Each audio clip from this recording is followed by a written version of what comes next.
Well, they had a thing in Derry called the City of Culture. They were awarded the City of Culture.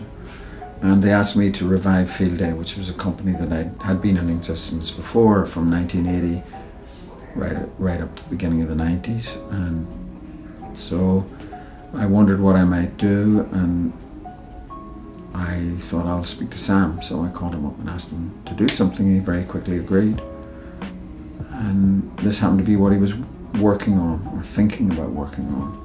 Stephen Ray phoned me up and just said, would I like to get involved? He said, look, I'm doing this play with Field Day for the Derry City of Culture. It'd be a great, play for them. And I said, well, what is the play? He says, well, I've asked Sam Shepard to write a play.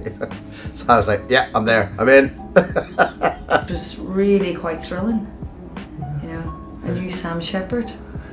Only ever thought I'd be reading his plays. The opportunity to work with Sam Shepard, and have him be part of the process is pretty much every actor's dream. Last year in Derry, it was a very exciting time for that city. Derry has, like quite a few places in Ireland, experienced quite dark days in the past. And Derry as a city is really coming into its own. It is a hub of culture, quite an extraordinary city. It was a great welcome for the play when it actually was performed, with its suggestions of a buried history, and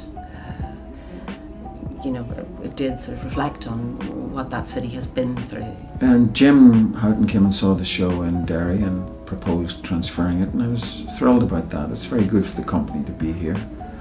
And it's very good for people in Derry to realise that a play can premiere in Derry and then immediately get to New York. It's kind of approval of the quality of the production, that it can transfer with very little change. Like, even though the whole Northern Ireland thing doesn't feature within the play itself, you can definitely feel the resonance of it beneath it, and it does feed the characters. I think it feeds Lawrence, what Lawrence says a lot, and Langos also, and Langos brings it into the American, into the riff on the Oedipus story.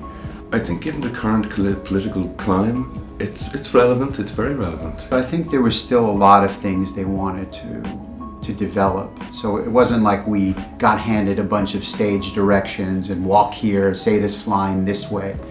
So it still very much felt like we were exploring the characters and also exploring the relationships between the new characters and the ones that came from Ireland.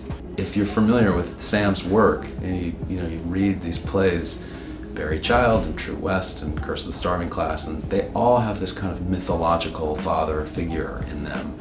And so when I heard that there was a Shepard adaptation of Oedipus, I was like, well, of course there's a Shepard adaptation of Oedipus. He's been writing that play for a long time. What's interesting is that Sam and Nancy and Stephen all knew and worked with each other in that heady, vibrant London fringe scene of the early 1970s.